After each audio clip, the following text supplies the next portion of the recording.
তাহলে কেন নির্বাচনে আসলে যাওয়া, যদি এরকম আশঙ্কা থাকেই যে এই নির্বাচনের ফলাফল তো আসলে ঠিক হয়ে আছে বা জানাই আছে? আচ্ছা, আমি আপনাকে কেমন ইলেকশন ইঞ্জিনিয়ারিং হচ্ছে এটা একটা দিই। আমার কাছে আমার সিরাজগঞ্জ 6 আসনের যে বিএনপির মনোনীত প্রার্থী এম এ মুহিত সাহেব, উনার হচ্ছে হলফনামা আর একটা কোম্পানি রেজিস্ট্রেটেড ইউকেতে কোম্পানি ফাইল আছে। আপনি জাস্ট এটা দেখেন একটু।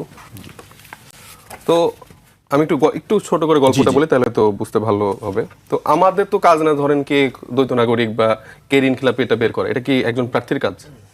সেটা তো না, এটা নির্বাচন কমিশনে বা ওইখানকার যে প্রশাসন আছে, দায়িত্বশীল আছে, তাদের কাছে।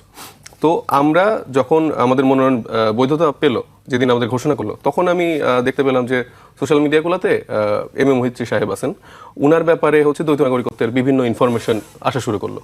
তা আমরা তো সারপ্রাইজ যে আসলে আমরা তো আস্থা রাখতে যাচ্ছি নির্বাচন কমিশনের প্রতি, যে তারা আসলেই যাচাই বাছাই করে প্রত্যেকটা বিষয় দেখবে, যেটা আমাদের ক্ষেত্রেও দেখতেছে বা আমরা দেখতে পাচ্ছি যে আমাদের ক্ষেত্রে খুবই কঠোরভাবে তারা দেখছে, আমি সবচেয়ে সব দলের ক্ষেত্রে। কিন্তু যখন এটা দেখলাম, তখন আমি আমার জায়গা থেকে আমার যেই রাজনৈতিক অধিকার, নাগরিক অধিকার, আমি প্রার্থী হিসেবে তার বিরুদ্ধে আপিল করলাম।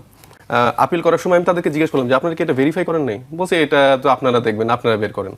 তো তাদের এই কথাটা শুনে প্রথমে বুঝলাম যে আসলে তারা কতটুকু একটা দলের প্রতি বায়াসড। ঠিক আছে, ফাইন। তো তারপরে গতকালকে আমার শুনানি ছিল, ওনারাই বলছেন যে এটা আপনারা দেখবেন, এটা নাকি আমাদের বের করার কাজ। মানে বলছি এই ইনফরমেশনগুলো আপনারা চেক করে বের করবেন না। তো গতকালকে আমার শুনানি ছিল। তো শুনানিতে আমাদের কাছে ধরেন অ্যাজ এ সিটিজেন আমাদের কাছে তো খুব বেশি ইনফরমেশন পাওয়ার সুযোগ নেই।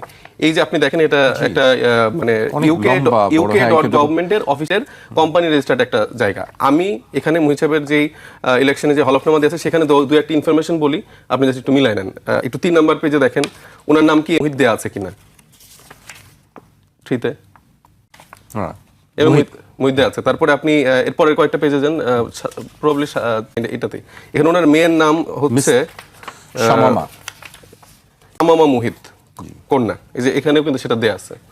তারপরে এখানে ওনার যে বয়স, ওনার বয়সও সেম। তারপরে ওনার যে ওয়াইফের নাম সেটাও সেম।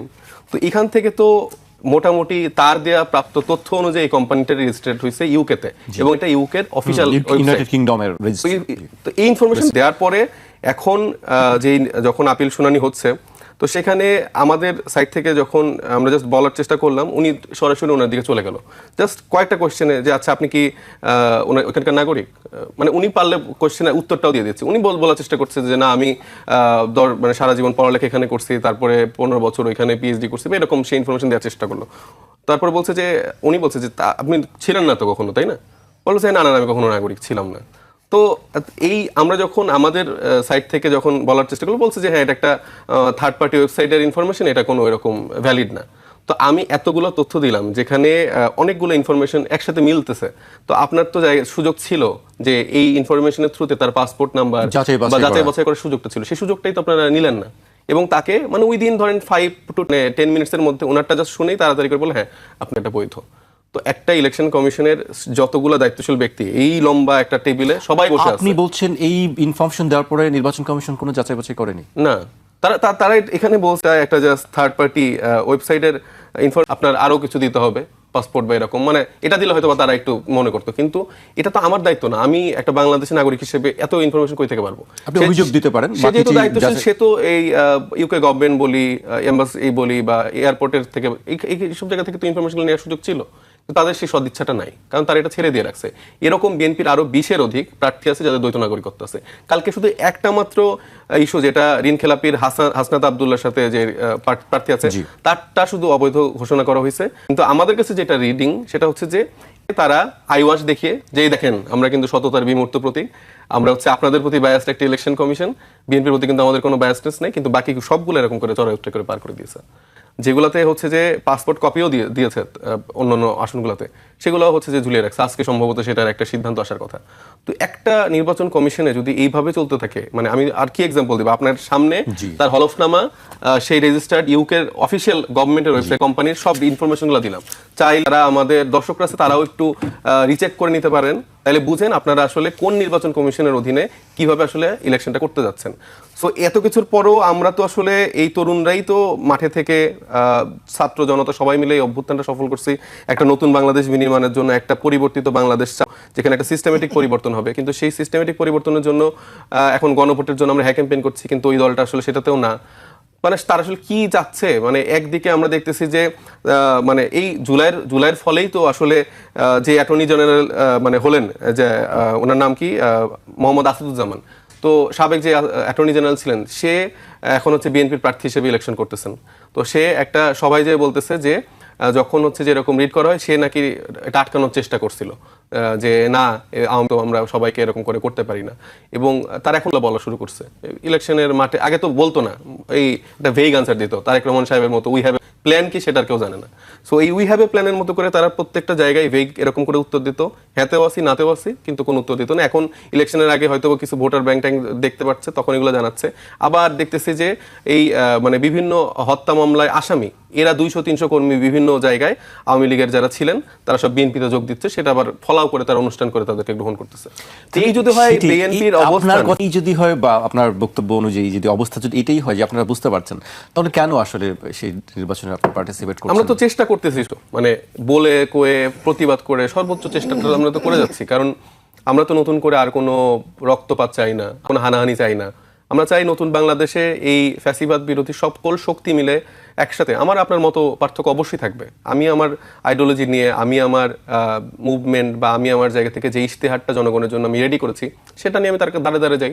সে যদি মনে করে আমাকে ভোট দিবে, প্রশাসন জাস্ট নিউট্রালি তাদের জায়গাটা পালন করুক, না এনসিপি, না জামাত, না বিএনপি, না ভাইদের কারো পক্ষে তো হওয়ার দরকার নেই। এই চেয়ারটাই বসছেন, আপনাদের একটা অর্পিত একটা আমানত, সেটা আপনারা পালন করেন। এখানে কাউকে আলাদা করে সুযোগটা তো দেওয়ার দরকার নেই, কিন্তু তারা না করে এইগুলা করতেছে। এবং এই যে বিএনপি যেসব সিনিয়র লিডাররা আছে, তাদেরকে তো আমি সম্মান করার চেষ্টা করি, কিন্তু তারা যেসব ভাষায় কথা বলে তাদের উপর আস্তে আস্তে সেই সম্মানটা। গতকালকে আব্দুল আল মিন্টু সাহেব আমাদের যে লয়ার ছিলেন, তাকে উদ্দেশ্য করেই বলতেছেন তারও দ্বৈত নাগরিকত্বের একটা ইস্যু আছে, তাকে ব্লাডি সিটিজেন বলে গালি দিচ্ছে, বা এরকম করে খুব ছোট করে কথা বলছে।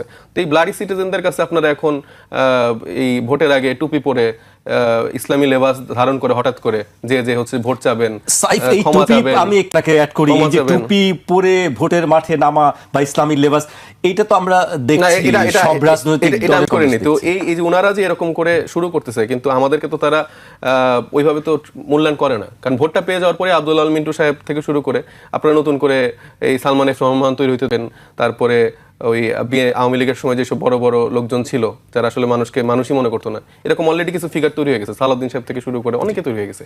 তো এরা এখনো বুঝতেছে না যে জনগণ চাইলে এটার উত্তর দিতে পারবে। তারা যত ইঞ্জিনিয়ারিং করুক না কেন, যতই কিছু করুক না কেন, এটার ফলাফল কিন্তু খুব বেশি ভালো হবে না। এবং তারা যদি এখনো বুঝতে না পারে, সেই সময়টাও দূরে নেই। তারা যদি হাসান মাসুদদের দিল্লিতে বসে সাপোর্ট করে,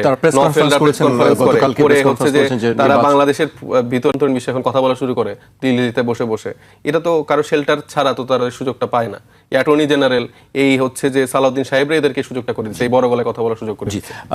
মাসুদ ভাই আছেন আমার সামনে, কিন্তু তারপর প্রশ্নটা আপনাকেই করছি। আমি কথার মধ্যে বলছিলাম যে আসলে নির্বাচন আসলেই আমাদের লেবাসটা কেন পাল্টাতে হয়? শুধু এবারের কথাই বলছি না, আমি অতীতের অনেকবার দেখেছি, অনেক যে নির্বাচনের আগেই আমাদের এটা পাল্টে যায়, বদলে যায়।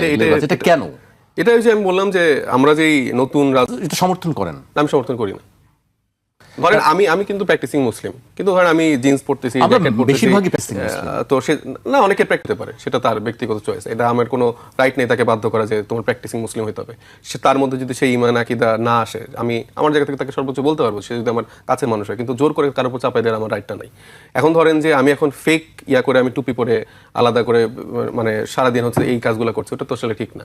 আমি যখন মসজিদে যাই, অনেক সময় টুপি পরি, আবার অনেক সময় পরিও না। এটা আসলে সেই সময় আমার কাছে টুপি ছিল বা আছে কিনা সেটার উপর ডিপেন্ড করে।